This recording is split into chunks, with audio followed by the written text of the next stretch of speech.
इधर लाउड सलावत अल्लाहुम्मा सल्ली अला मुहम्मद व आले Muhammad. Assalamu alaikum wa rahmatullahi. Bismillahirrahmanirrahim. All praises are Allah's, Lord of the worlds, and may His peace and blessings be upon our Master, the Holy Prophet Muhammad, and His pure immaculate Ahlul Bayt. Allahumma salli ala Muhammad wa ali Muhammad. First, I'd like to express my happiness to be in the presence of you, brothers and sisters, and it's an honor to be invited by our Lawyers Committee and the community in general.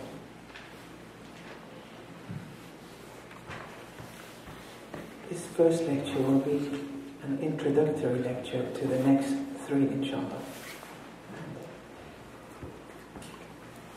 It starts with a letter which Imam Khomeini wrote in the late 80s to the then president of the Soviet Union. It was called Gorbachev. And although this was a political letter, so it should be regarded rather as a spiritual political letter. It has its political side, but also it had and contained a spiritual message in the letter.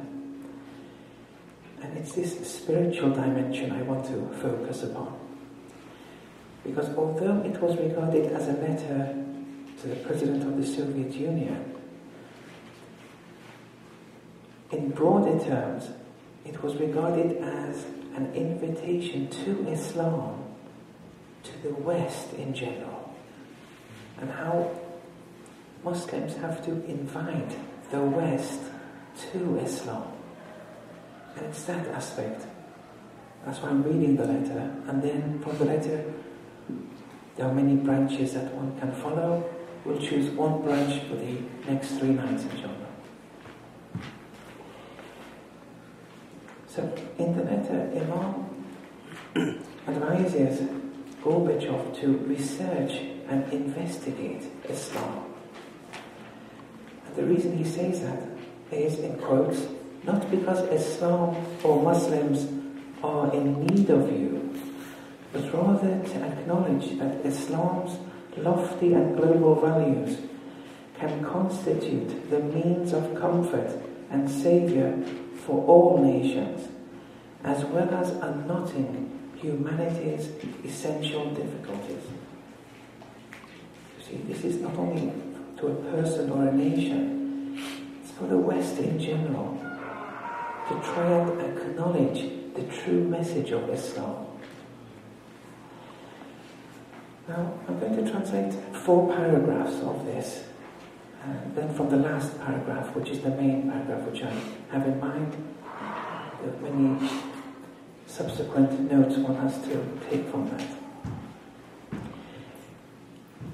Imam writes, our innate nature, that fitra, pulls us towards acquiring perfection in power and knowledge. Be you a Muslim or a non-Muslim, everyone is driven towards perfection in power and knowledge. And it's that innate fitra, that innate nature, which makes that pull. So he says, our innate nature pulls us towards acquiring perfection in power and knowledge. Hence, there exists pure power and knowledge for us to have been attracted to it in the first place. And that source of all power and knowledge is Almighty Allah, to whom we are all heading towards, even if we are not aware of it. People find perfection in different things, but they're all traveling towards Allah, even if they're not aware of it. And Imam elsewhere has spoken that even the idol worshipper is worshipping Allah, but they're not aware of it. Because no one but Allah can be worshipped. It's not possible. So even if someone's not aware of it, And they're worshipping the idol, they're worshipping Allah in essence, but they're not aware of it. Iyaka na'bud. Only Allah can be worshipped. No other entity does it qualify to even label it as worship in relation to any other entity but Allah. Man, Imam continues, wants to reach to absolute truth in order to be annihilated in God, in Allah subhanahu wa ta'ala. And the craving and yearn towards an eternal life is incorporated within us all, and this itself indicates the existence of an eternal cosmos that is death-free. Here, Imam is indirectly referring to the fact that the cosmos has no end. It will always be, in the same way that the cosmos has no beginning. You can't trace back to a beginning, because that would entail you believing in a manifestation less Allah. And that's a deficiency in relation to Allah. And even post-eternally, it will always continue. Prophet Adam alayhi salam, around 7,000 to 12,000 years ago, was our cycle, the start of our cycle. After us, end of our cycle, there'll be a new cycle, new prophets, new imams, cycle after cycle. Physical qiyamah after physical qiyamah. Assuming your excellency, as you look at the etiquette, the adab Imam is using, he was a communist, Gorbachev.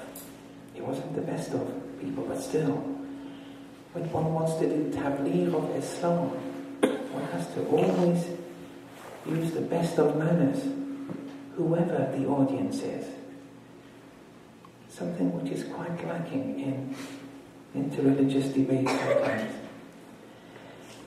Assuming your excellency would like to research in these domains, you can instruct the scholars of such sciences to refer to the writings of Farabi and Avicenna, may Allah's mercy be upon them, in addition to books on Western philosophy. So the first line of action, when inviting the West to Islam, Imam is advising Gorbachev to instruct your scholars, in addition to the books in Western philosophy, to read the books of two important Islamic philosophers, and that's Farabi and Avicenna.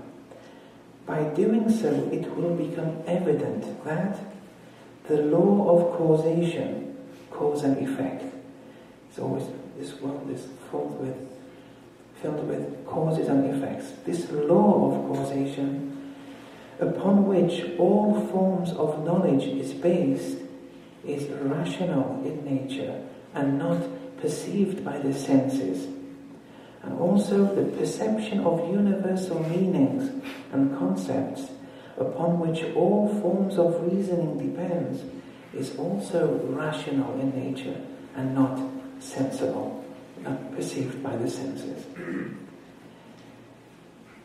the next paragraph, Imam says, also you can instruct the scholars of such sciences to refer to the writings of Suhrawardi, may Allah's mercy be upon him, on illuminationist philosophy, Ishraqi philosophy, so that they explain to you that the body or any physical existent, physical being, is in entire need of pure light. Here, entire need meaning it's dependent upon that pure light existence-wise. And that pure light is sense-free. It can't be perceived by the senses. And that man's inner witnessing of one's self is totally independent from the senses, the essence of what you are. And that unity with the pure light is something that is outside the jurisdiction of the senses, the five physical senses. It's something of a much greater, important, immaterial reality, the essence of what you are. There's one Sufi who referred to the Bible in one of his works, and he said, in the Bible, Allah says, and it's an Arabic text, but this one tradition in the Bible always says, ظاهرك للفناء وباطنك أنا. Your outside dimension, your external side is to perish. Allah is saying this. But your inner side is me. And that's on par with our traditions too. The traditions from the Holy Prophet, for example, who says, Man arafa nafsa arafa rabba. One who acquires gnosis of one's self will acquire gnosis with a G, of Allah subhanahu wa ta'ala. Then Imam continues saying, furthermore,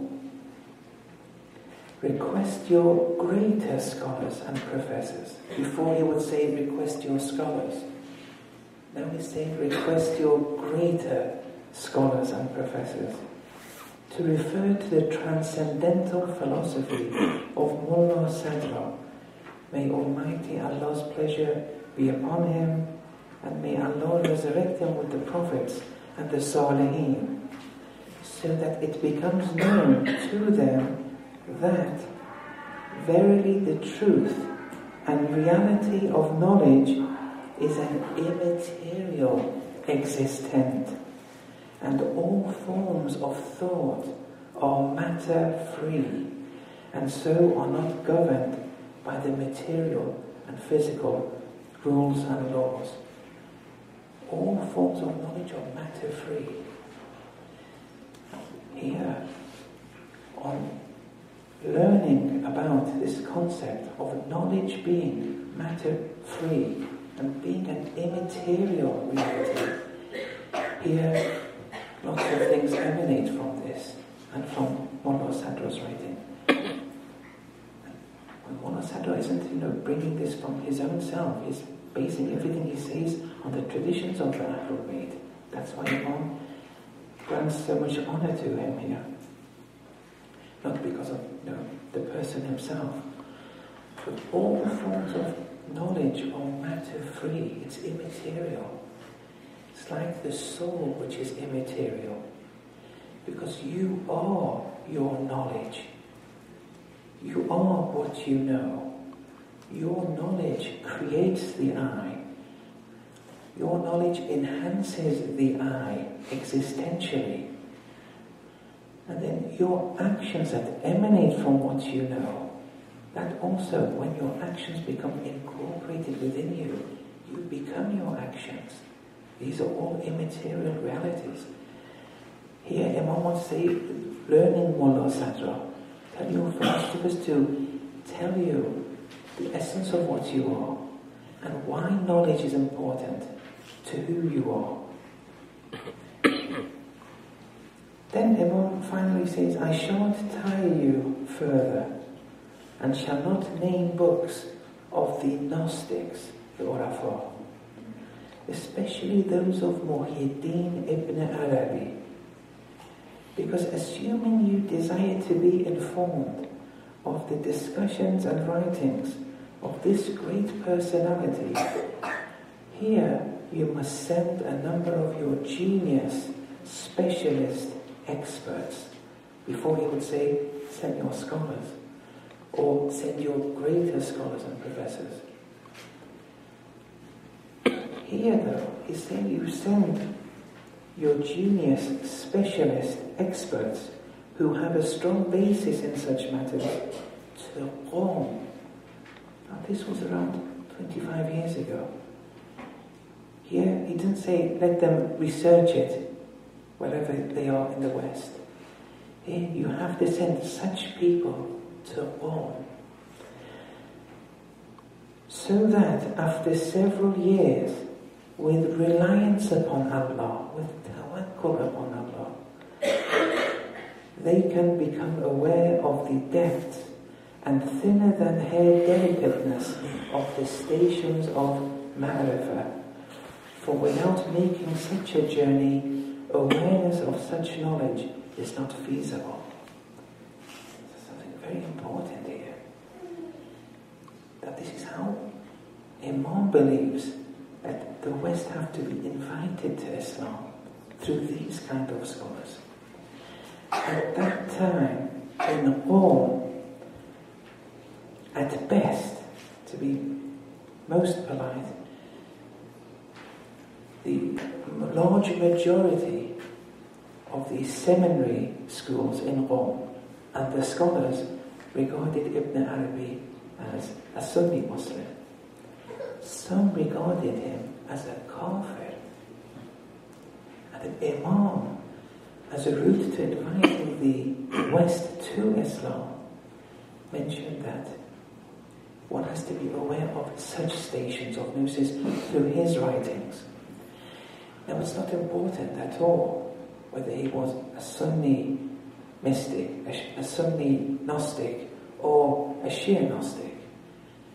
Imam believes he was a Shia.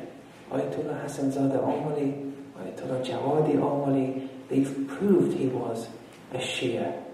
But that's not important. Let's just call him a Muslim Sufi for now, a Gnostic who isn't a Muslim. Now, you may hear today many scholars attacking this figure. Imam, many years ago, an Imam had ijtihad in Irfan. He studied Irfan, the classical texts, with the proper mentors.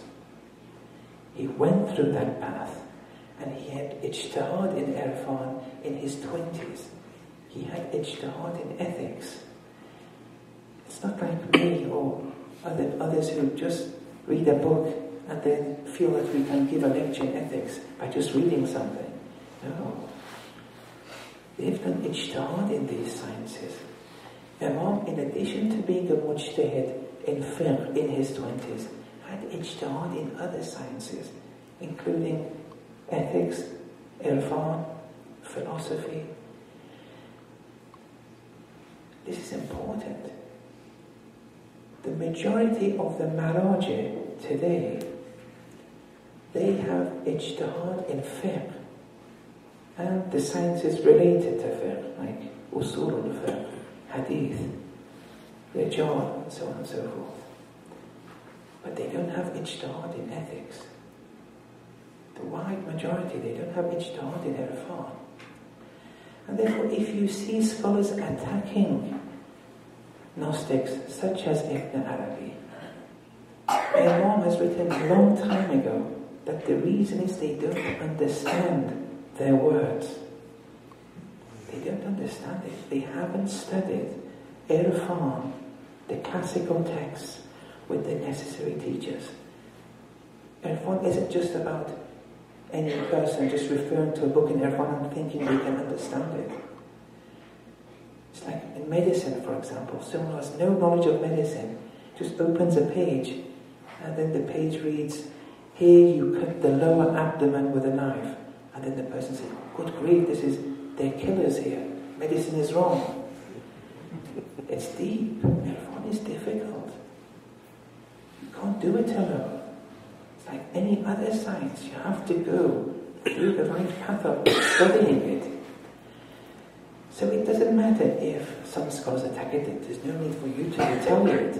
Just as long as you appreciate that. You have to follow people who give opinions on Irfan, for example, those who are qualified to give opinions on Irfan. And ijtihad, each science has its own ijtihad. We do taqleed from our respected maraji because they're experts in fiqh, halal and haram. But there's no guarantee that they're experts in ethics, in Irfan, in tafsir, in philosophy, and so on and so forth.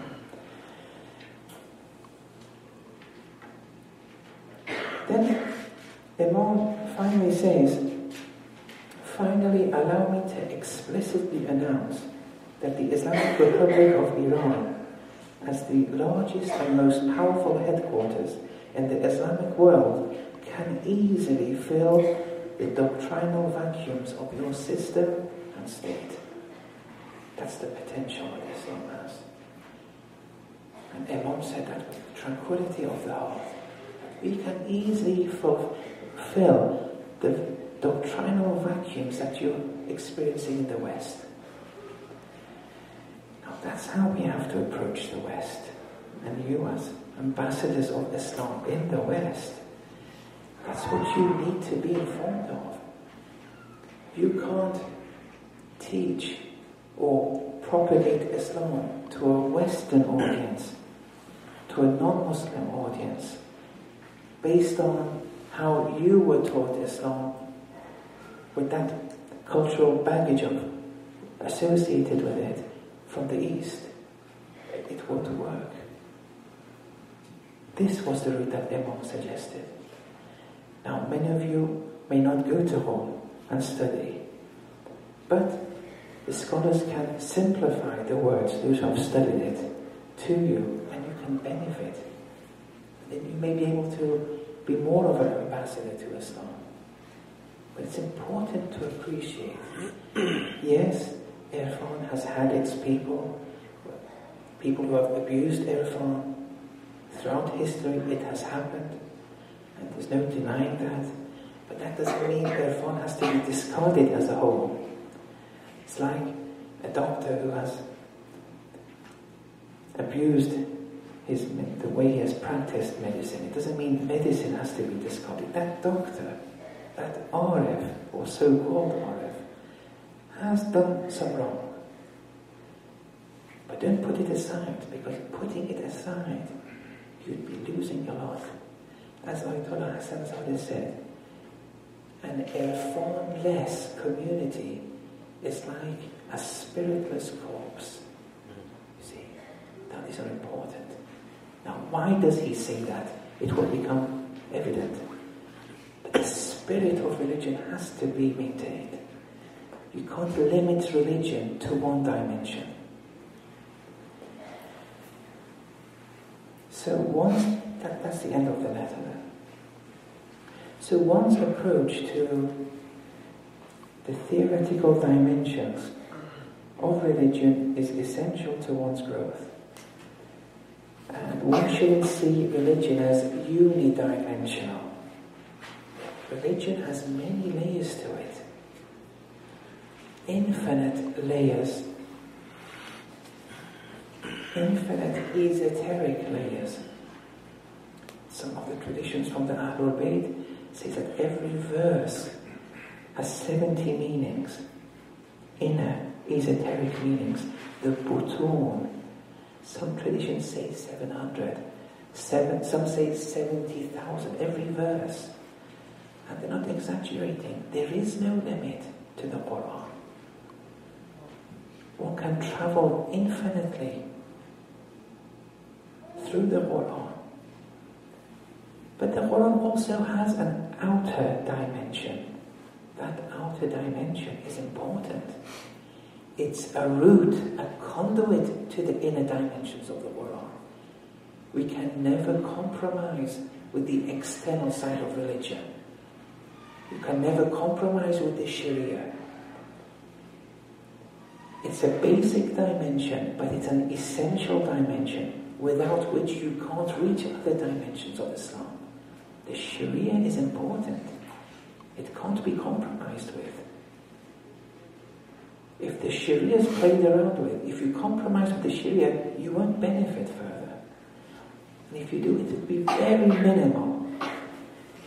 But truly exploring the inner dimensions of the religion, it has to be done through a methodology. And the first step, albeit the first step, but it's an essential step, to reach the highest steps is that of the Sharia. So religion has an exoteric and external side, where knowledge is basic, it's external, it's unidimensional, but it's important to acknowledge. But there's an esoteric side of religion. And the esoteric side of religion is for us to live and breathe Islam from moment to moment in this world. That's the aim with esoteric Islam, with Irfan. The aim is to live and breathe Islam from moment to moment, rather than putting everything in Islam aside and say it will happen one day in the future. Rather than confining the rewards of Islam to the future, regarding death as something which will happen in the future, heaven and hell something which will happen in the future, the questioning of the angels will happen one day, Barzakh will happen one day, the Sirat will happen one day, Raj'at, it will happen one day, Mahdaviyyat, Messianism, he will come one day. Instead of putting religion on credit and shifting religion to one day in the future, which is okay, but it's a minimal understanding of Islam. Irfan wants you, in relation to every article of faith, wants you to breathe and live that article of faith right now in this world. Because every article of faith we have in our aqaid, in our Islamic doctrine, is spirit building. It builds you. The knowledge of that aqaid builds you. The knowledge itself. And that's why taqleed in aqaid is haram. You have to get access to that knowledge. You have to accept it rationally, at least. Not because someone has told you, because the knowledge is important here. That knowledge is spirit building. In fiqh and ahkam, the knowledge is not spirit building. Knowing fiqh will not build your spirit. It's the action of that knowledge that builds your spirit. Acting according to the rulings of salat, fasting. Knowing the salat or not knowing it won't build your spirit automatically. It's acting, doing the salat, the fasting, hajj, and all the other ibadat. So there, the action is important. That's why here you can do taqleed, because the knowledge per se isn't essential. So you go rationally, you would want to choose the most learned scholar in fiqh, and then you follow them. So some people go to hajj once a year, some people live hajj-li from moment to moment, day to day. Both are important. Islam has given a minimum of the wajibat just to get us going. We can't suffice with the minimum. Islam says salat is 5 times a day. But then the Quran speaks of those who الَّذِينَ هُمْ عَلَى صَلَاتِهِمْ دَائِمُونَ, who are in salat constantly. This is an esoteric code here. Naturally, it doesn't mean that you're physically doing salat constantly. It's the essence of salat, through which the physical of wajib salat is a conduit to, is that essence that you have to maintain. But that doesn't mean if you do maintain it, you can leave the external salat. You can never leave that. Amirul Mu'mineen Ali alayhi Allahumma salli ala Muhammad wa ali Muhammad. He had reached all the stages of gnosis. He was in heaven whilst he was living in this world. He had undergone the questioning of the angels. He had passed the sirat whilst living in this world. That's why the tradition says, even if the veils were to go away, it won't increase an iota of his yaqeen. He experienced it all. But he still kept with the external sharia. He never let go of the 5 daily prayers. You can't let go of that. Because if you get absorbed in the esoteric side and discard the exoteric, the Sharia side, you would be drowned in Allah's Jalali attributes, in His attributes of beauty, His love, compassion, His mercy. But you would be oblivious to Allah's Jalali attributes, the Almighty, the All-Conquering, the Omnipresent. You would lose that unity in relation to the Jalali attributes. And if you lose that unity in relation to the Jalali attributes, you would fall spiritually. The aim is to acquire unity with all of Allah's attributes. Those who say, we love Allah, this, that and the other, and they forget the Sharia, they've lost contact with Allah's Jalali attributes. And then that spirituality will be compromised. I'm not saying they're evil people, they just have these deficiencies. We want to acquire perfection. So the exoteric dimension of the religion can never be compromised with. Expecting anything lesser than this, you're either limiting your vision of Islam or you're wasting yourself. If you confine Islam to one dimension only, let's say only the Sharia, and ignoring the Sharia's inner dimensions, just sticking to the letter of the law, you may even go to heaven. But it's a recreational heaven, it's a minimum heaven. You can acquire much more. Now, I want to go through some topics whereby just mentioning them one by one, and then I'll choose one of them for the next 3 nights.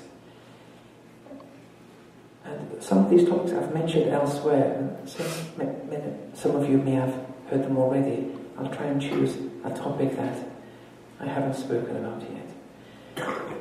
But these topics, I just want you to appreciate how Irfan looks at these topics, how their look, their view on such topics, how it's vitally important in relation to the building of the self. So, starting off with death. Well, we see death as something only for the aged. They reach an age and then they die. But in Irfan, they see, extrapolated from the traditions from the Ahlul Bayt, there are many forms of death. Fiqh, the Sharia, deals with only one aspect of death, and that's the physical death. And it has ahkam in relation to this death, and that ahkam is important. But here, we want to die from moment to moment. Don't forget, Irfan wants you to breathe the articles of faith in this world, whilst you're living, whilst you're young, day to day, moment to moment. It speaks of dying from moment to moment. And this is what they call voluntary death. There are 2 types of death. There's 1 or 2 types of suicide. One is a physical suicide, which is haram, to commit suicide. That kind of killing we're not dealing with here. But we have something called a spiritual death, or a spiritual suicide if you like. Not killing the physical body, but eliminating traces of one's ego. As a result of detaching oneself from the worldly life, killing one's ego, then one transcends from this realm to a higher realm, whilst living in this world. You're transcending. And death, according to the ulama, means that a transition from one given realm to any higher realm. The higher realm being more immaterial than its lower realm. And there are infinite number of realms. And as you transcend from one realm to another, you're getting closer and closer to Allah. And that's what that proximity, qurb, means. Transcending the realms before you acquire unity with Allah. ظاهرك للفنا, your external side is to perish. باطنك أنا, your inner side is me. Allah is saying this. But you have to transcend these realms one after the other. Every transition to a higher realm is called death. That's the definition. Or if you like, death can be paraphrased as one step closer to Allah. But we only see death after a number of years of living in this world. But that's the minimum. And that's not spirit building, just dying as a result of old age. Because when one dies, one enters the next realm of, or becomes aware that one is now in barzakh, which is a semi-immaterial realm of existence. But what good would that do? It's of no benefit anymore. You can transcend though in those metaphysical realms as a result of eliminating one's ego whilst living in this world, dying from day to day, moment to moment. Mutu qabla an tamutu, the Holy Prophet said. Die before you die. This is the spiritual death. Die a spiritual death before you undergo the physical death. See, this is now everyone is based on the traditions here. Don't be scared of the word dying. It only means a transition from one realm to a higher realm, being closer to Allah. And the way to start off with is by following the Sharia. There are many things in the Sharia which are ego breaking. They break the ego if you just abide by it. For example, not disappointing, not making one's parents angry. It's very difficult. Just observing, being obedient to whatever they say. Although in the Sharia it has one limit, but in Irfan there is no limit to obeying one's parents. It just says be a slave to them. In the Sharia it's a bit, the jurisdiction is less. But in Irfan it says just be a slave, just do whatever they say.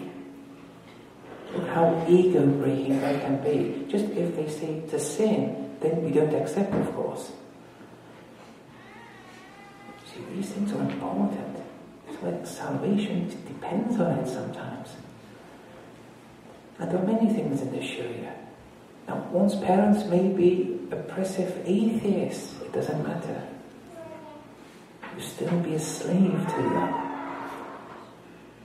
But not anyone can do that 100%, but you can make an effort. Start with 10% at least. Then grow. When you will see the consequences. Spiritually building up just by obeying your parents. But the Sharia doesn't want that from you. The Sharia says you just shouldn't make them upset, make them angry. By doing things which on a par with what common lay people in your society would regard legitimately as making your parents angry. That you're not allowed. For example, if you use bad language, well, the common lay person here would regard that as something legitimately wrong by using bad language to one's parent. That's haram according to the Sharia. But I mean, if you want to choose a subject at university and your parents say, no, I'm angry, I'm disappointed that you want to choose that the common lay person wouldn't regard as something which should legitimately make you aware. That wouldn't be haram according to the Sharia. But according to Irfan, it would be problematic. But it's not a sin. Because the Irfan wants you to break the ego. whatever your parents say, just do. Because one's fate, one's salvation lies in it, especially in relation to the mother. So then we see that Islam offers other codes in the traditions. It says that, and now more akhul maut, sleeping is death's brother. What's all that about? Death meaning what? That transition to a higher realm. Sleeping is also the brother of death. Because when you sleep, because you're automatically detached from the worldly life, because you're asleep, because of that automatic detachment from the worldly life, you ascend to a higher realm. Now, be you Muslim or non-Muslim, everyone undergoes that ascension on sleeping. And you see yourselves, you experience the I when you're asleep. And in those dreams, there's no physical matter anymore. That's the barzakhi realm now you're in. It's a very important journey that one undergoes when one sleeps. And the opportunity that Allah has granted is that we return. We wake up after our sleep, most of us. Then we can work on our spirituality, stronger and stronger day after day. And that's why Islam, even for our sleeping, has offered a protocol of action before sleeping. Because Islam knows that the eye is to travel on sleeping. It's even provided an educational tool for the eye during one's sleep. It says, do the wudu as the wudu should be done, with all those esoteric meanings of the wudu. Recite some verses of the Quran properly. Prepare the soul for this journey. The purer the soul, the more you will benefit from dreams. Dreams aren't something to be scared of. Dreams are a means of communication between you and Allah. You can benefit a lot through your dreams. You can spiritually elevate a lot through your dreams. And if you acquire certitude in relation to what you see, that's proof for you, not for others though. If you want to demonstrate it to others, you have to explain that truth that you've acquired in your dreams in a rational framework. If you want to speak to others, you can't tell them, I had this dream therefore. Ar-ru'ya juz'un min an-nubuwwah. Dreaming is a component of prophethood. We shouldn't take this lightly. Why? Because it's the mi'raji element, that ascending element of dreams that prophets would have too. Either in dreams or prophets like our holy prophet would have them whilst awake. What we have, those visions that we have when asleep, they would, as a result of the strong spirituality they had, being able to detach themselves from the world life in this world, whilst awake, they would be able to ascend and benefit. When they would undergo the mi'rajes, they were awake. Okay, so that was death. And then we speak of barzakh. We usually regard barzakh as happening and following after death, period. But barzakh exists now. Can it be experienced before physical death? Yes, it can. There's no need to wait for barzakh after physical death. You can transcend to barzakh through spirituality in this world.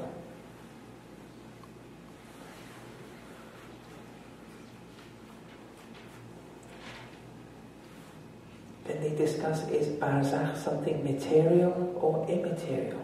Here all the scholars accept that this is an immaterial reality, barzakh. And it's just transcending from this worldly life to a higher semi-immaterial realm. And and spiritually elevating in the process. But if you just wait to enter barzakh after physical death, well, you won't benefit much from there. It's too late then. And if you do benefit, it's something very minimal.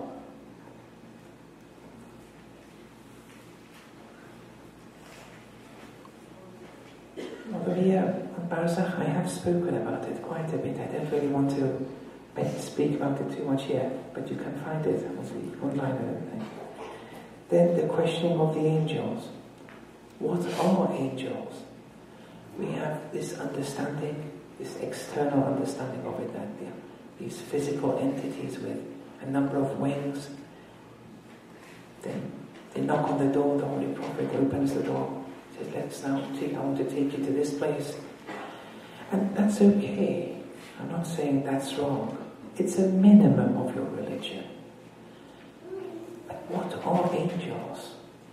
See, the truth of angels is something mighty here. And then Sheikh Tusi calls Iblis an angel. And the many scholars attacked him. And even today you hear speeches sometimes where they bring Sheikh Tusi's statement to it. And they say, well, no, Iblis can't. Iblis was more abiding. He couldn't have been an angel, because in the Quran it says Iblis was of the jinns. Well, don't you think Sheikh Tusi Rahmatullah alayhi knew that? He was a mufassir of the Quran. He was more than expert than me and you. It's because your understanding of what an angel is needs refining. These words of the Quran, before referring to their technical definitions, you have to refer to their literal definitions. With angels, the literal definition is a possessor of power. It comes from the root word uluka, which means a faculty, power. Whatever is in possession of power applies to being an angel. And then there are angels, technically, who has a specific definition, which we'll come to that in a minute.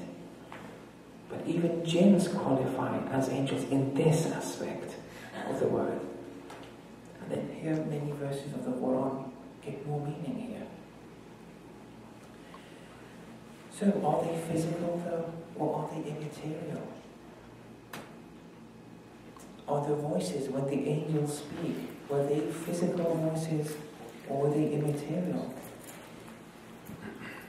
If we say they were immaterial, so what does the verse فَتَمَثَّلَ لَهَا بَشَرًا سَوِيًّا mean in relation to Lady Maryam alayha salam? Chapter 19, verse 17. She saw Archangel Gabriel. She saw, so there was colour, shape, size. It couldn't have been something purely immaterial.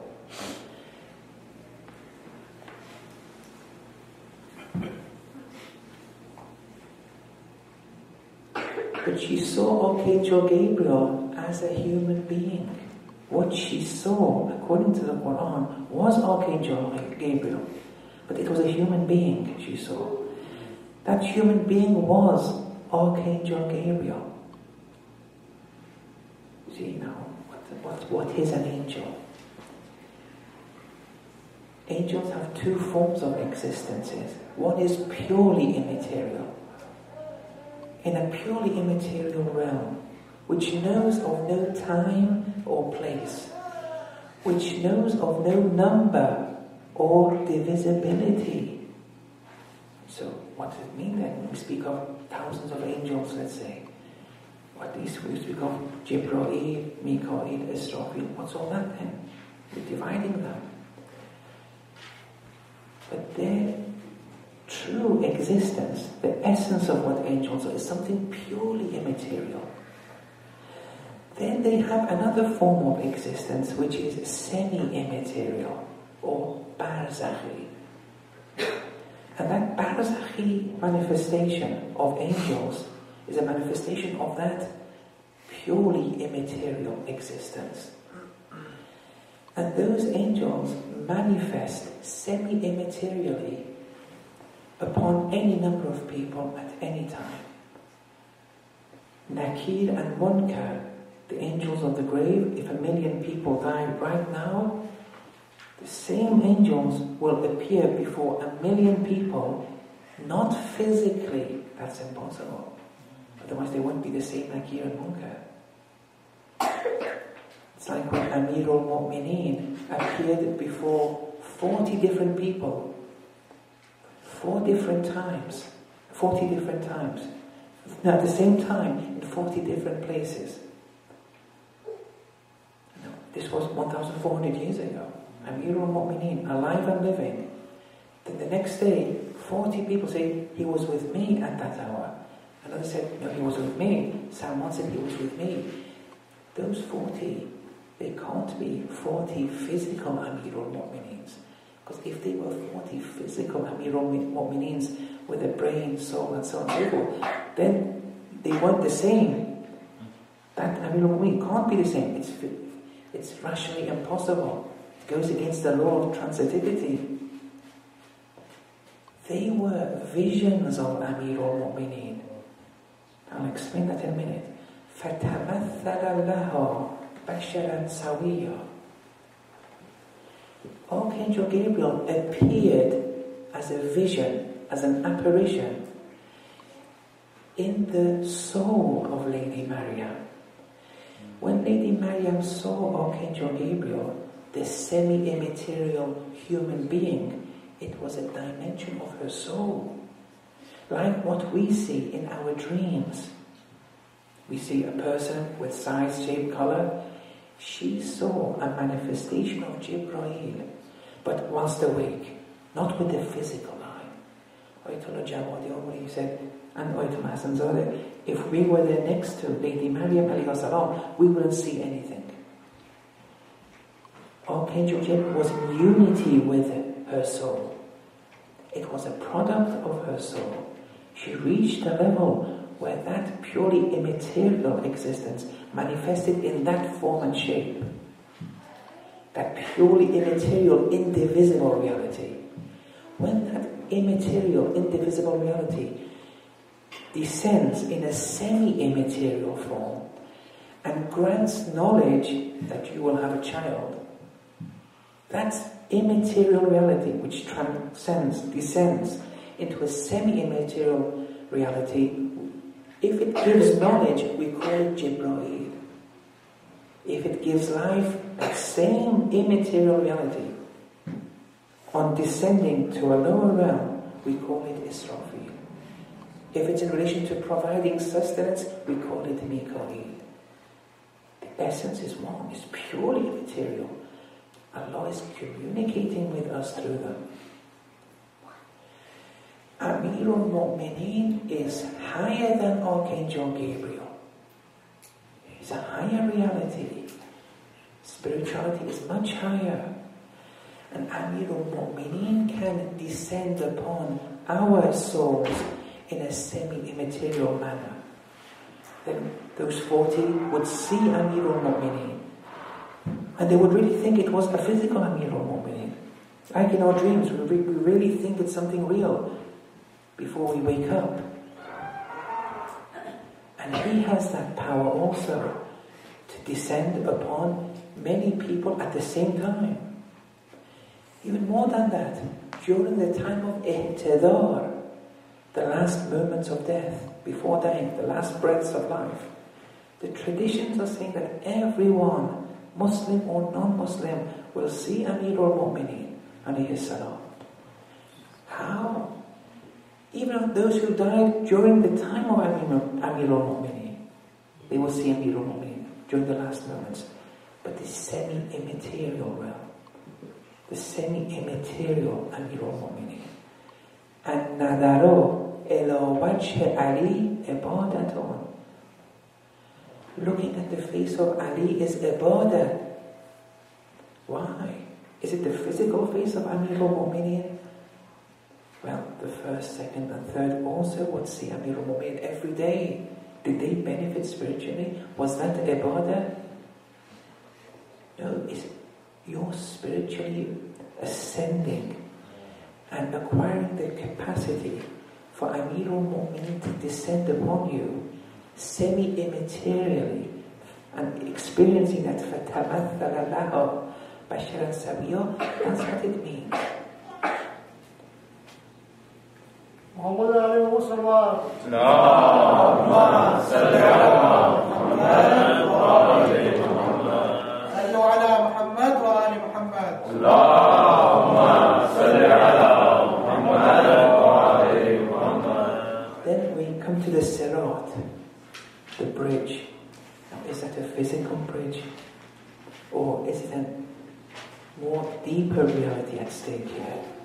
If you believe it's a physical bridge, again, there's no problem with that. But to explore it more deeply, it would benefit you more.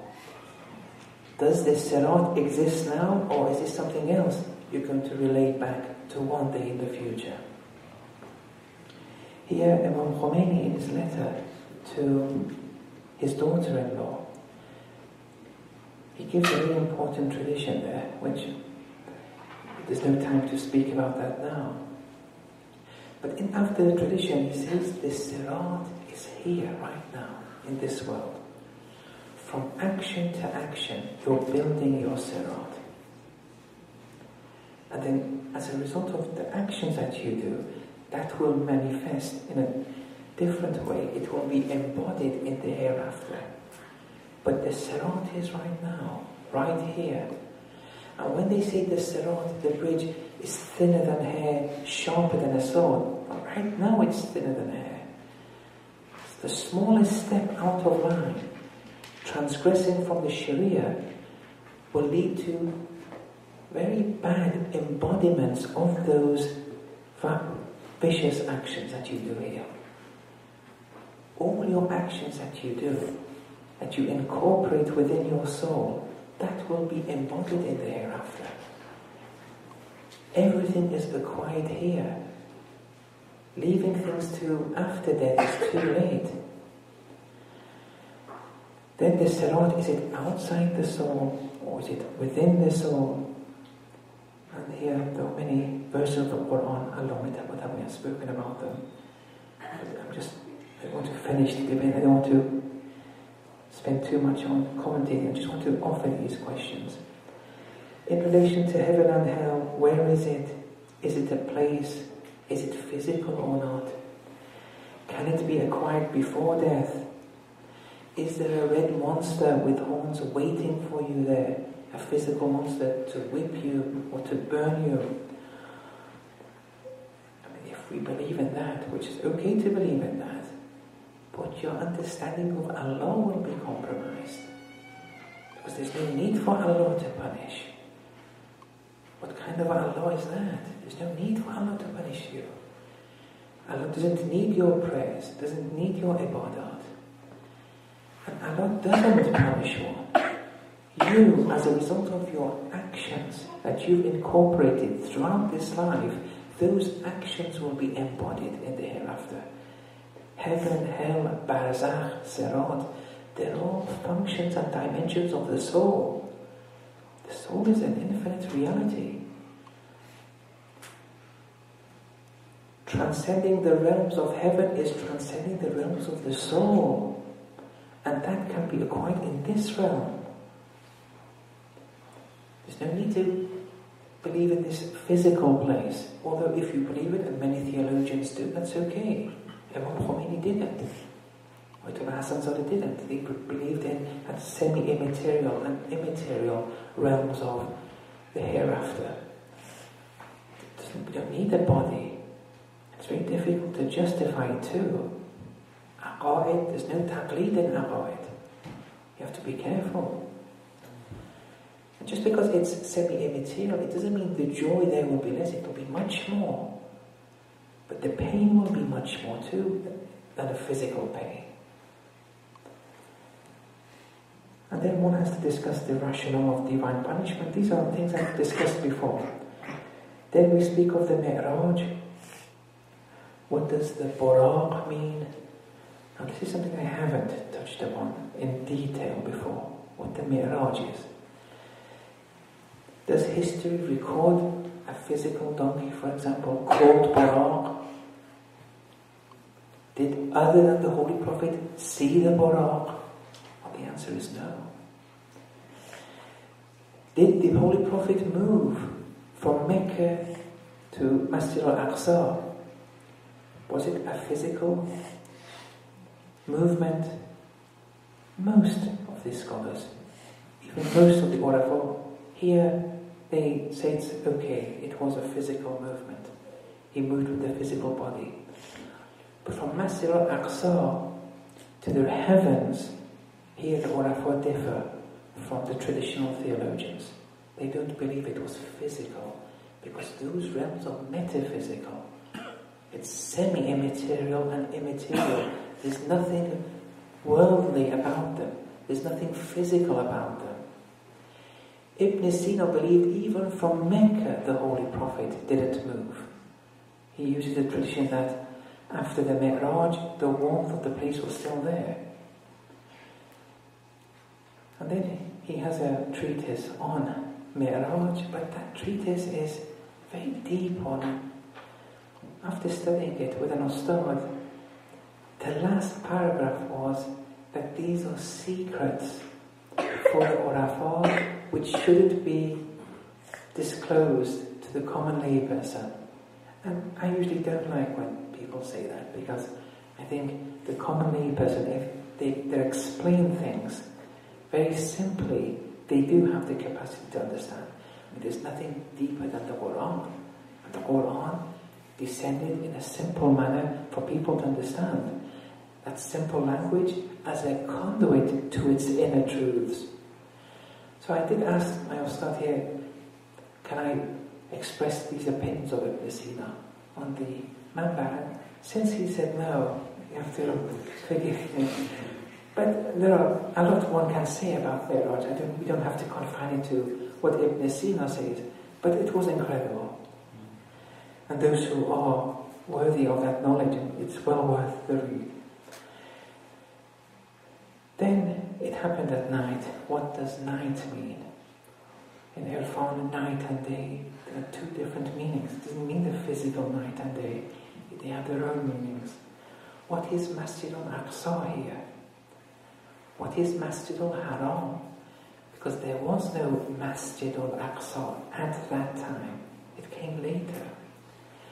And here Ayatollah Jawadi has written about this. The place was there, but it wasn't regarded as a masjid at that time.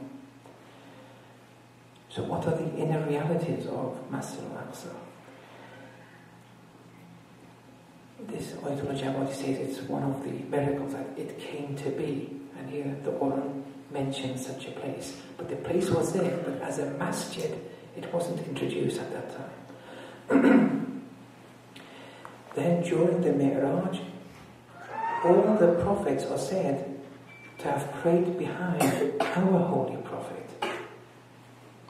And one of the verses of the Holy Quran, chapter 43, verse 45, وَاسْأَلْ مَنْ أَرْسَلْنَا مِنْ قَبْلِكَ مِنْ رُسُلِنَا.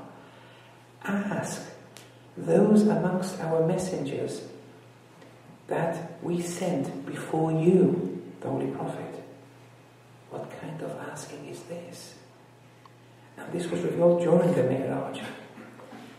All those messengers came back, prayed behind the Holy Messenger. Now here we usually think that all the messengers came back in the physical form. First of all, history doesn't record such a thing.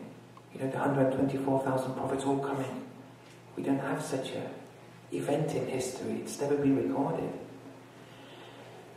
And if you believe that they came back in the physical form, now here things get delicate. Allah here, see, aqaid, you can't do taqleed in aqaid. Here, if you believe they came back in the physical form, your belief is on a par with reincarnation. Although it's not impossible, but there are a number of prerequisites. But there's no need to believe that they came back in the physical form.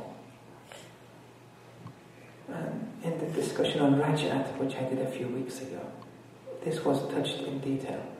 But anyway, what Ayatollah, Jawadi Omri, Hassan Zada Omri, Imam Khomeini, the Urafah in general believe, they were all visions. Those prophets, those messengers were visions of the Holy Prophet.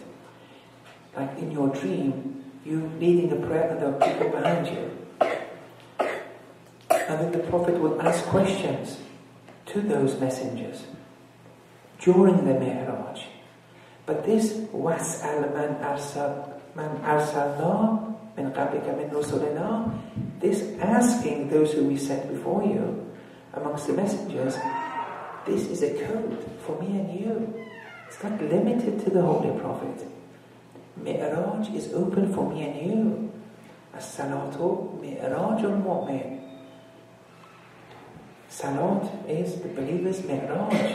We can ascend. We can see the prophets. We can benefit from them.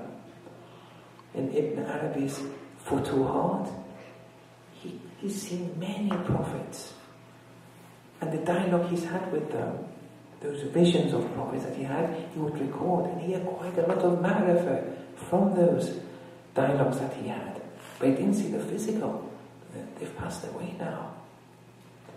And in one place he speaks of seeing the prophets from the previous cycles, before Adam, alayhi salam. Then there's a concept of Raj'at, which I've spoken in great detail. 10 lectures, those who are interested can follow it. Usually we believe in a Raj'at which will happen one day in the future, Raj'at that can be applicable today.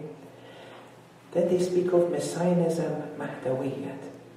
Now this I want to start, inshallah, from tomorrow. And I haven't talked about this before, the concept of the Mahdi, Ajjalallahu Ta'ala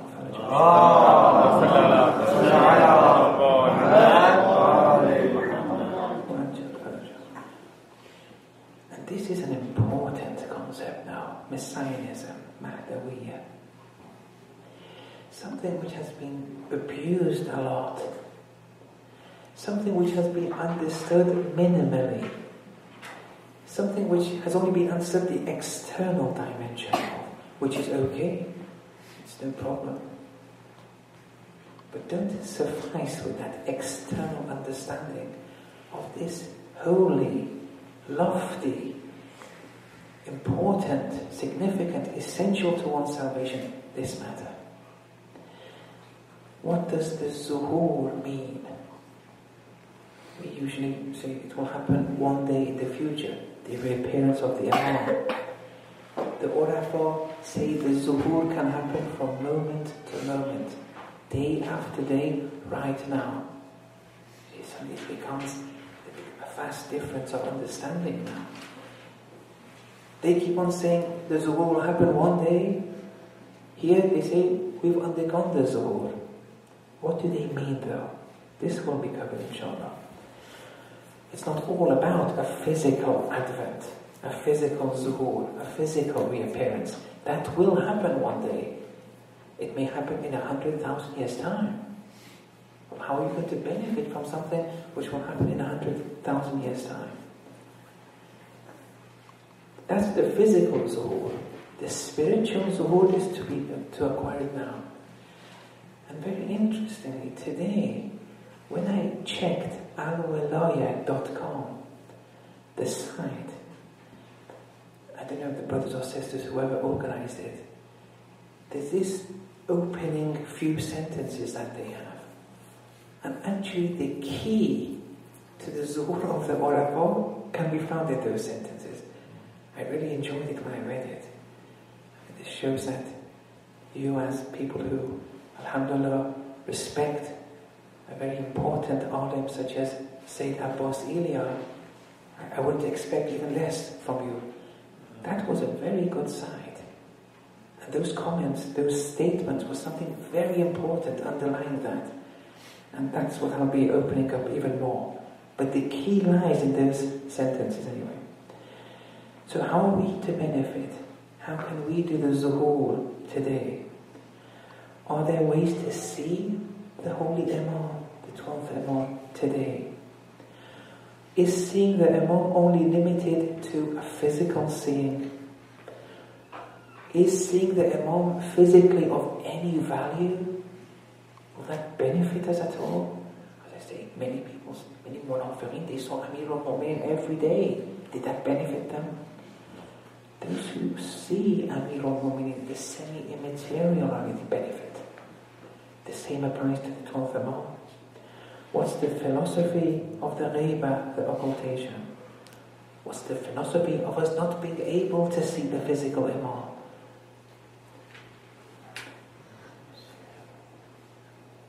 What does it mean not to be able to be seen? Can that be explained rationally? Of course it can. It has to be. And we'll introduce some of these concepts in the next few sessions. What does awaiting for the Imam mean? Intidhar. How must we await for him? Does that also, is it confined to a physical awaiting? What does the uprising, the qiyam of the 12th Imam actually entail? Here again, qiyam, intidhar, zuhur, ghaibat, these are all codes. Codes for unlocking the soul, the human soul. And these inshallah we'll speak about. And there are other many concepts in messianism one can speak about, but we'll just speak about 3 days worth inshallah. And finally, that's the end of the talk. But in relation to Ashura, with your permission, I won't be reading Masaib tonight, but from tomorrow night I'll be reciting Masaib. Just my voice hasn't really returned yet. But in relation to Ashura here, it's important to understand that the story of Ashura, like all stories in the Islamic texts, the Quran and the traditions, it's the story of the soul. The story has an external side to it, and we accept the external side to the stories of the Quran and the traditions. We don't negate them. But these physical stories have inner esoteric layers too. And the esoteric layers of all stories of the Quran and the traditions, it's the story of man. It's the story of the soul and how the soul elevates, how the soul becomes perfect. All stories in the Quran. If you read the stories of the Quran and confine it to the physical understanding and limit it to that, well, you're not going to be benefiting too much. And there are many books on history which go into those stories much more deeper than the Quran does. That's not the aim. It's not a book of history. It's a book of the soul. The Quran was a product of the soul of the Holy Prophet as a result of his Mi'raj. Here, the Quran is a book of how the soul elevates. And all its stories in the Holy Quran, all stories, and even in the traditions of the Ahlul Bayt, all the stories possess codes. And those codes are keys to our salvation. They're codes which tell us either what the reason for spiritual downfall will be, and tells us how we have to spiritually elevate. They come in the form of stories. The story of Ashura too, in the highest degree, is a story of the soul, the human soul, and what it means for the soul to elevate. So, when the Quran speaks of the story of Talut, Saul, who wasn't a prophet, but he was a man of God, and Prophet Dawood was in his army. When the Quran speaks of Talut and Jalut, Goliath, come commonly known in the Christian texts as the war between David and Goliath. Here, something happened in the physical world. There was a battle. But there are some codes which the Quran gives whilst giving an account of that physical story. First of all, the Quran says that Saul, Talut, says, Inna Allaha mubtalikum bin-nahar. Allah is testing you with this stream, this river. The story was that they shouldn't drink from it. But most of them did, and they were dying of thirst. And they couldn't fight in that battle. The story is very lengthy. I don't really want to concentrate on the story. I just want to concentrate on the idea that the stories of the Quran are stories of how the soul elevates. You're tested with a stream that was there.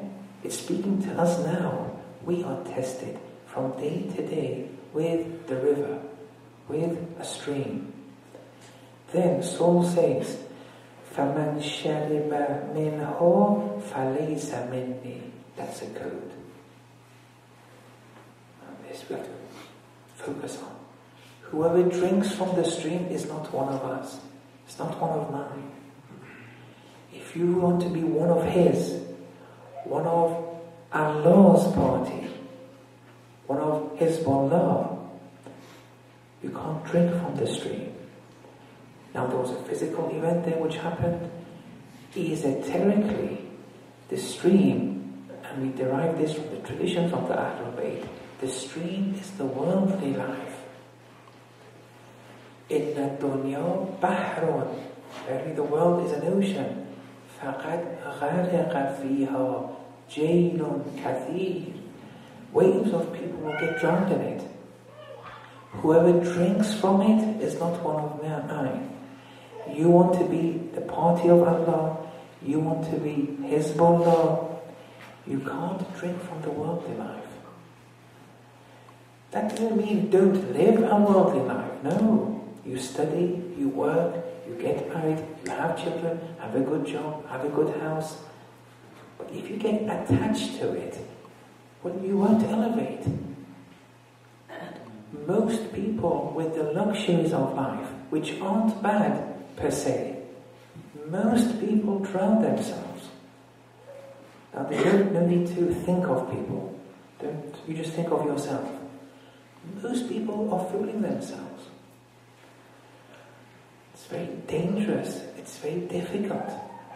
I'm not saying those who have a big house, big car, they won't go to heaven. No. They may have a heaven too.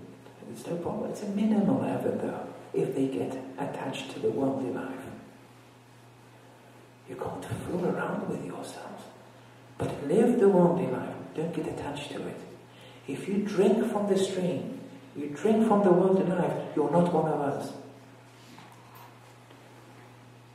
That's a code. Be careful. In this world, just be careful. And in the following sentence, it gives another code and the solution. Illa, except for. So whoever drinks from it is not one of ours. Except for إِلَّا مَنْ اغْتَرَفَ قُرْفَةً بِيَدِهِ. Except those who drink a handful from it. That which is necessary.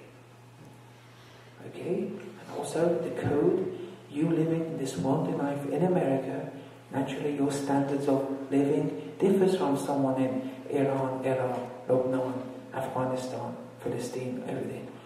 But on that which is on a par with the common lay person here, that's okay. That which is necessary for you. There are things which are necessities in life. That's okay.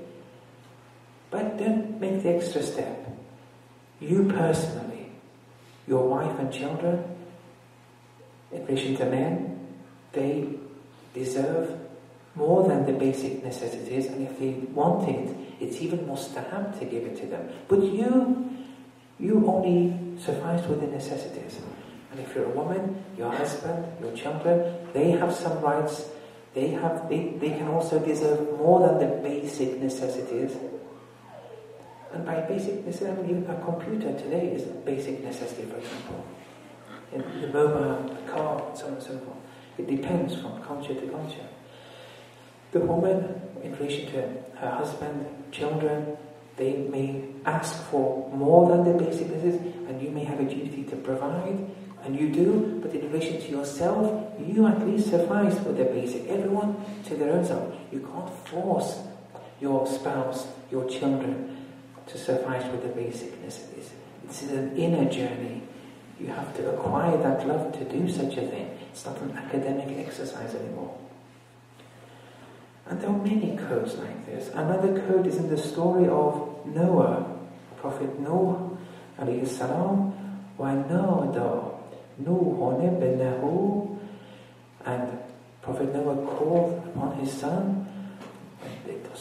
He was in the ark, the son was outside the ark, the floods were rising.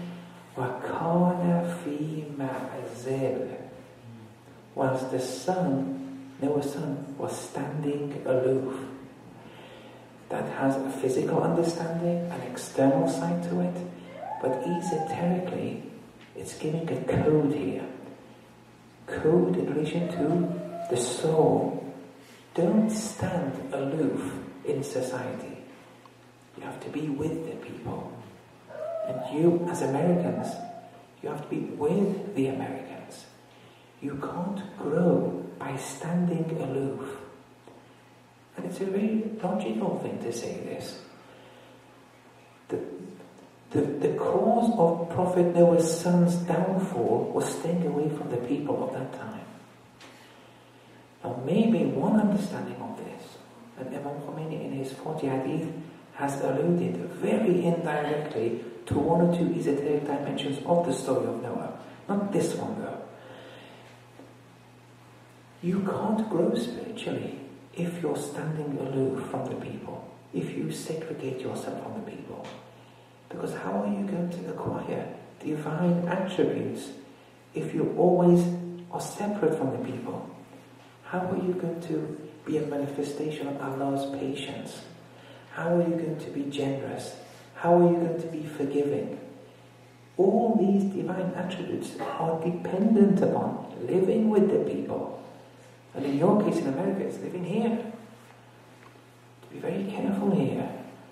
Your spirituality here is now okay. Some of you, by being with the people, it may happen that you feel that your spirituality will be compromised with. Your faith will be lost. Okay, there's a point there.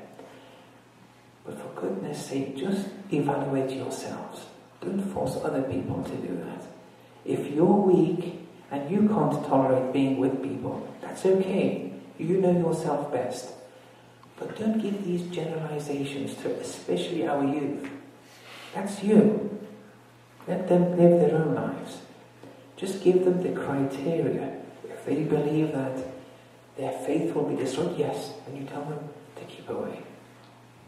Otherwise, they won't reach that perfection that we're all deserving of.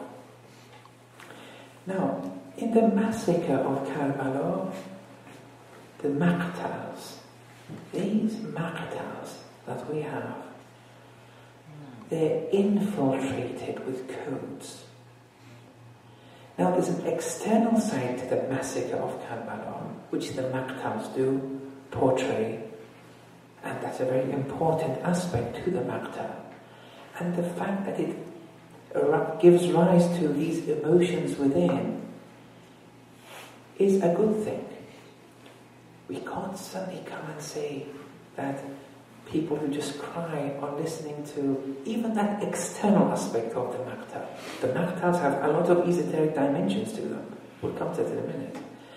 But even those who cry in relation to the external side, when they hear someone is being beaten or this is happening or that's happening, when they cry, even that's okay. They will benefit, albeit minimally, but there is benefit in it. It softens the heart, and I'll speak a bit about that tomorrow. You can't put the maqtals aside. We've been having this for 1400 years. This is an important tradition. And something similar to the maqtals existed. in relation to the massacre of Karbala, even before the Holy Prophet and Imam Hussein alayhi salam. This was something, it was a truth which led to crying in relation to prophets even. But the prophets would understand the esoteric dimensions of the maqtals too. We have to make sure to abide by this important tradition that we have in our religion, but also try and explore these inner esoteric codes in the maqtals. That's important. And these maqtals are infiltrated with these codes. And these maqtals, which are accounts of the massacre of Karbala, it's like the stories of the Quran, it's all a story of the soul. How the soul grows. Something happened physically 1,400 years ago. It was a horrendous, a horrific event. We have to recall it as much as we can. But more importantly, it's those inner codes that the maqtals offer. I'll just offer a few examples here. One code in the maqtal is called the Qasimi code. There was someone called Qasim, son of Imam Hassan alayhi salam, 13 years of age.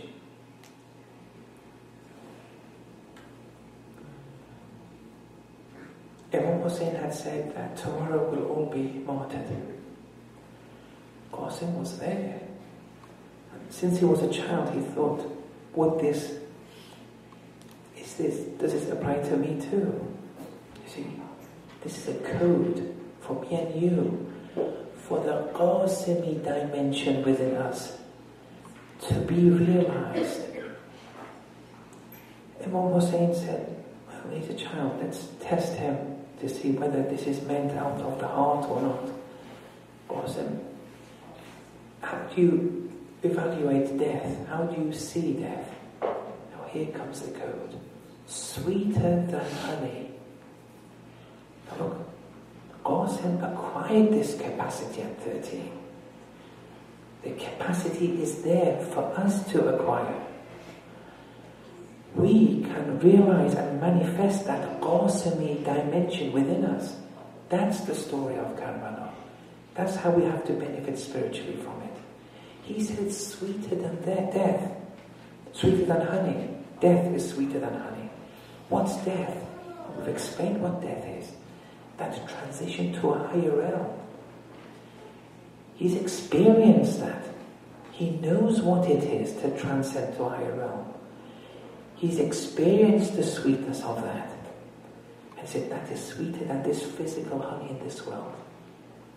And Imam Hussein said, yes, no, he is worthy to be a true follower here.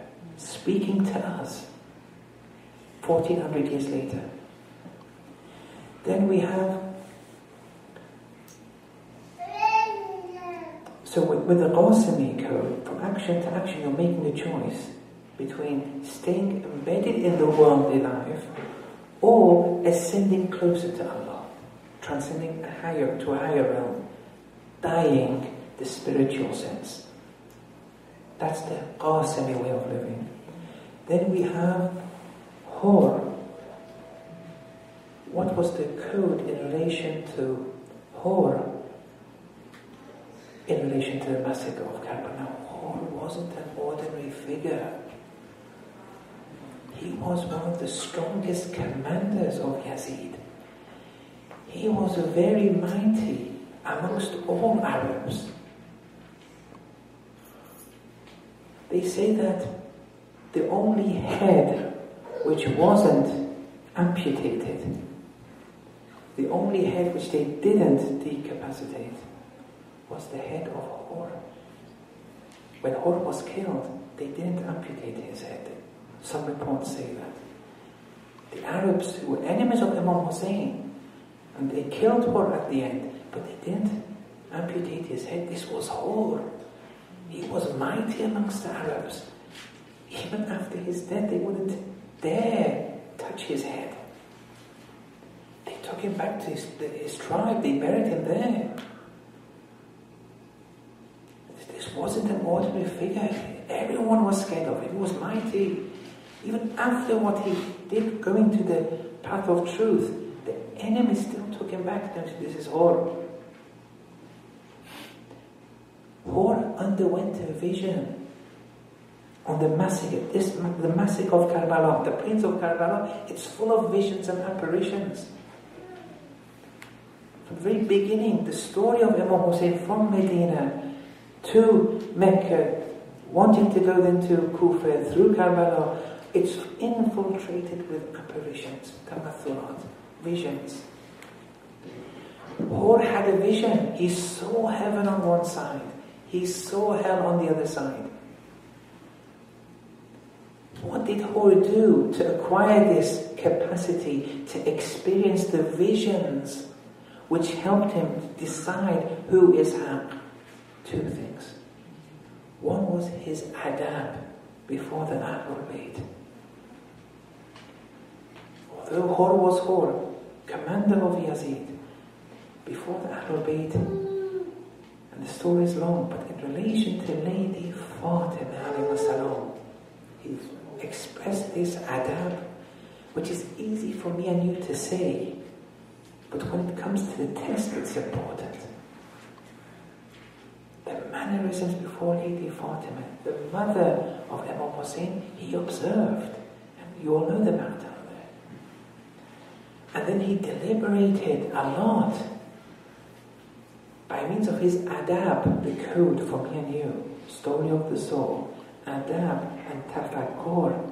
Hor became Hor. And what a free man Hor was.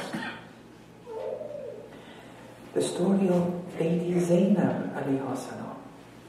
Ma ra'aytu illa jamila. So this has to be explained, but I mean, it requires too much. I don't want to finish it off in a minute, but I see nothing but beauty on the plains of Karbala with all those atrocities and sins. Look at the level of her spirituality, where she saw Allah acting, Allahly, on the plains of Karbala. But this has to be explained a bit. The same Lady Zainab alayhi salam would say, if only the skies can be cleft asunder, if all the mountains be crumbled. That's for the common lay person to understand. So that history records that oppression has occurred. Otherwise, if Lady Zainab was to just have all those spiritual states and express her true spiritual status quo, no one would understand. The message of Karbala, the atrocities, the oppressions wouldn't have been conveyed. So she would say, if only the mountains could be crumbled, the sky, if only I were not to see this. Not that she wants to die. She wants us to express oppressions were happening here. Otherwise, her own spiritual status quo was Ma ra'aytu illa jamila. I see nothing but beauty here. We can acquire that too. And then Hazrat Abbas alayhi salam, what's the Abbasi code? What's the Abbasi dimension of the soul? Tadhakkara atash al-Hussein farama al-ma. He recalled the thirst of Hussein and didn't drink from the water, threw the water away. The thirst of the Ahlul Bayt. Now, thirst has a physical meaning to it, but the Ahlul Bayt are thirsty today, in this world, in relation to us also. Do we recall the atash of the Ahlul Bayt or not? This is another code. But sacrifice has to be executed with respect to all one's own needs. So, in order to satiate the thirst, the esoteric thirst of the Ahlul Bayt. And then Imam Hussein alayhi salam has plenty of codes now. The throwing of the blood of Ali Asghar in the air and the blood not coming back. Some scholars say this was a miracle of Imam Hussein's. And they say Imam Hussein didn't want the blood to come back on earth. If the blood would have made contact on earth, the blood of Ali Asghar, They say all the enemies would have been destroyed, but Imam Hussein still wanted to bring the enemy on his side. He's the Imam for everyone. During the few hours, the massacre of Karbala, the Makhtals continuously speak of a continuous shift of people from the enemy side to this side, from the beginning to the end. The Imam is the Imam for everyone. If there's an iota of potential faith in someone, he will do something for that potential to be realized. And we see this a lot in the Makhtals, the actions of Imam Hussein alayhi salam, where the things he does are incredible. So all these codes we see are for us to acquire Allah's attributes, to acquire these divine attributes and therefore elevate our souls. And in Karbala, those divine attributes were manifested maximally. The attributes of Allah through a number of people were manifested in a manner which no other event records. So when they say every land is Karbala, every day is Ashura, now there may not be a tradition saying that. It doesn't matter. It doesn't, a controversy whether this is a tradition from the Ahlul Bayt or it's not a tradition. And usually they say it's not. That's the popular opinion. But it doesn't matter whether it's a tradition or not. It's haqq. It's the truth. It's our slogan. Every land is Karbala, every day is Ashura, because we want to acquire Allah's attributes every day, wherever we are, be you in Iran or America. Allah's attributes were at the forefront, were at play during the massacre of Karbala, in Karbala. We follow that wherever we are. It's a question of acquiring Allah's attributes. That's the ultimate message of the massacre. Yes, I'm sorry for taking a lot of your time, but I just wanted to at least finish at a certain point so it can continue.